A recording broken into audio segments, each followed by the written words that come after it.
Hello everyone, my name is Thomas White and this is Thomas Writes. Today I am going to be talking about Cormac McCarthy's The Road.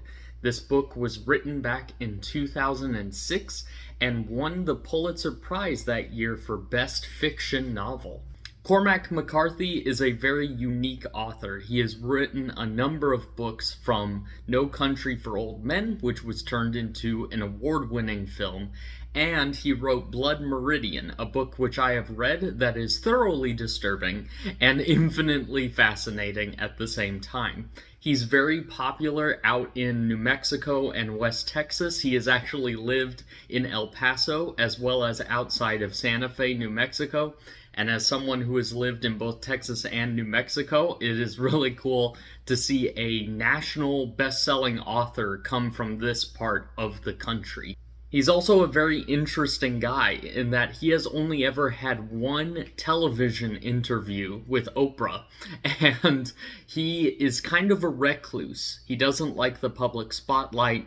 He just likes to write books and occasionally will talk about his writing. Cormac McCarthy is one of those authors that you can reread his stuff multiple times and get a new interpretation, a new perspective out of his work each time. The way I came across The Road is actually really funny. One of my friends was moving to another city, and he left behind all these books for people to help themselves to, and I saw Cormac McCarthy, and I thought, why not pick it up? I knew nothing else about the book besides that, what is on the cover as well as what is on the back. This particular copy is a little roughed up because there was a sticker here that I tried to get off and I got it off, but in doing so kind of tore the book up a bit. Also, there's this giant used sticker on the back that I'm scared to take off because I don't want to damage the book any further than it has been. That being said, the nice thing about having a damaged book is I was unafraid to underline stuff and make notes like I normally do with most books I read. Also, before I get into my thoughts, be sure to like and subscribe for more content. I post new videos every Saturday, and feel free to leave a comment down below on what you think of The Road and what other books you think I should pick up in the future. The story of the novel follows a father and his son who wander through a post-apocalyptic United States in search of a better home.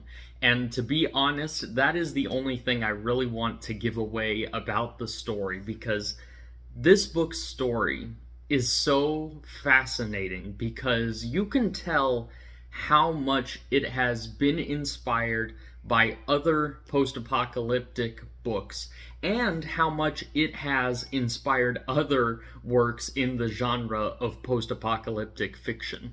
Specifically, I think this book bears a lot of similarities to the video game series The Last of Us, and sure enough, I looked it up, and the creators confirmed that The Road helped inspire some of the story beats and environment of that game.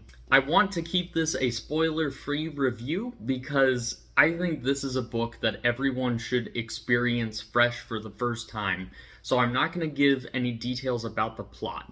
Rather, I want to focus on the writing style and the world building because, to me, that was the biggest allure of this book. First off, with Cormac McCarthy's writing style. The Road is very unique for a couple of different reasons. One, there are no chapter breaks. If you actually look at the way the book is formatted, you have different paragraphs separated out, but it's just called The Road, and you have no chapter breaks throughout. Occasionally you will get these 3 dots here to indicate the passage of time, but there are no chapter names, there are not even chapter numbers. And for most publishers, I think they would be scared of publishing a book that doesn't have chapters in it, because the whole point of a chapter is to kind of guide you through the reading and help you know, okay, here's a break in the plot, I can take a break and come back and finish later. But I think the reason there are no chapters is that it is trying to get you immersed in this dark, dreary, depraved world. And when you read the book, you just can't help but keep turning the page because it seems like the obstacle after obstacle after obstacle comes in the way of our heroes, and it just oppresses you. It makes you feel what the characters are feeling because it's just one thing after another that keeps happening to the characters. And like the characters in the book, you start to get weighed down by the gravity and the darkness of everything that is happening. It's a very clever way to get the reader immersed into the world. Another interesting thing about this book's writing style is that all of the sentences are very short and minimalistic. There's not a ton of wordy, flowery language.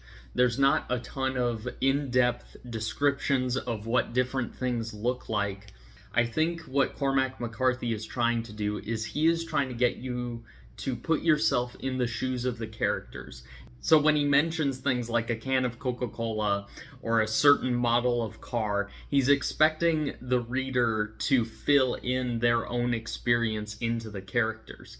And that's another unique thing about this book is none of the characters in the books are ever given names. The main characters are simply ever referred to as man or papa and the boy or the son. And those are the only names that are given to our main characters, which breaks so many logical conventions of writing. But it works because the point of the story, again, is to place yourself in the character's shoes. And I think the characters are purposefully left unnamed also to be kind of representative of your average day person going through these horrific, terrible experiences. And what's interesting is that even though these characters are unnamed, you still get a lot of characterization out of them. You still see throughout the course of the book, through the dialogue and the lack of dialogue, the way these two characters relate to one another, their different outlooks on how do we survive in this savage post-apocalyptic world. You see their two perspectives really start to emerge the more obstacles they encounter and the different ways they think they ought to resolve their problems. Another thing I should highlight about the way this book is formatted is there are no quotation marks whenever the characters speak.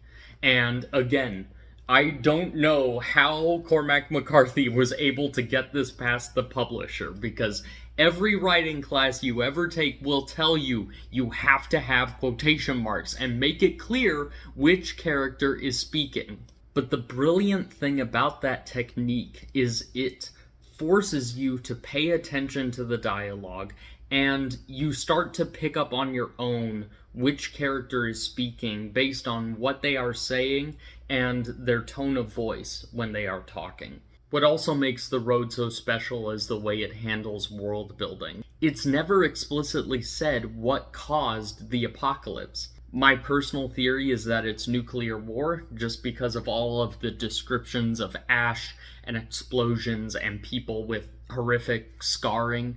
But again, it's never explicitly stated, and I think that's purposeful because, again, the focus is not on the apocalypse, it's on the characters, their interactions, and what their actions reveal about human nature. A big problem that I think a lot of post-apocalyptic fiction gets into is that they get too focused on the terms that they make up for their world, whether it's clickers or walkers or grievers, whatever the big post-apocalyptic threat is, they have to give some sort of special name to, because you as a reader become more detached from that reality. Another thing that makes this book really unique for post-apocalyptic genre is it's not a zombie outbreak, it's not an alien invasion, it is people.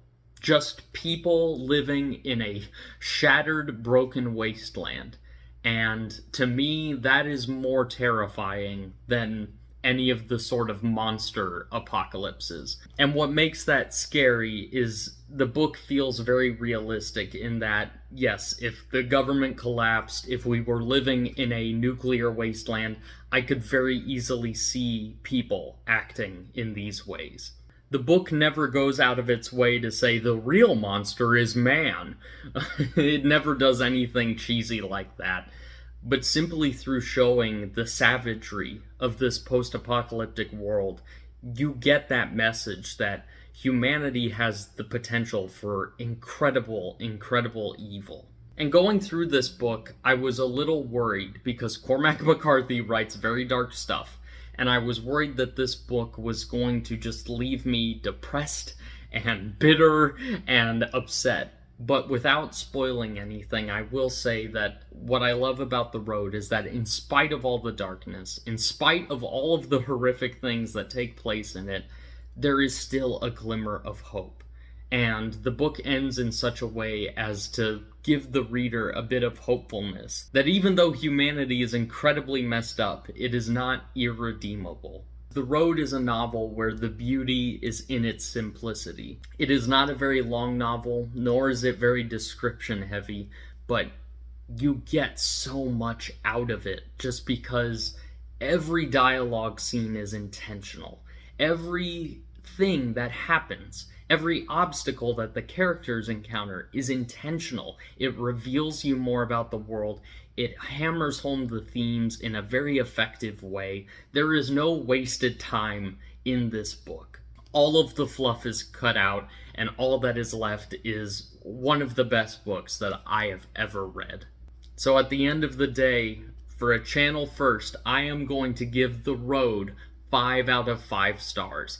This book truly is a masterpiece, and if you can stomach things like dark violence and just seeing the depravity of humanity, I guarantee you this is a story that will hook you, that will leave you thinking a long time after you're done reading it. This is honestly the best book that I've read this year so far, and I'm very eager to pick up more stuff by Cormac McCarthy in the future and hopefully review it for this channel. And with that, I am going to add Cormac McCarthy's The Road to the book altar.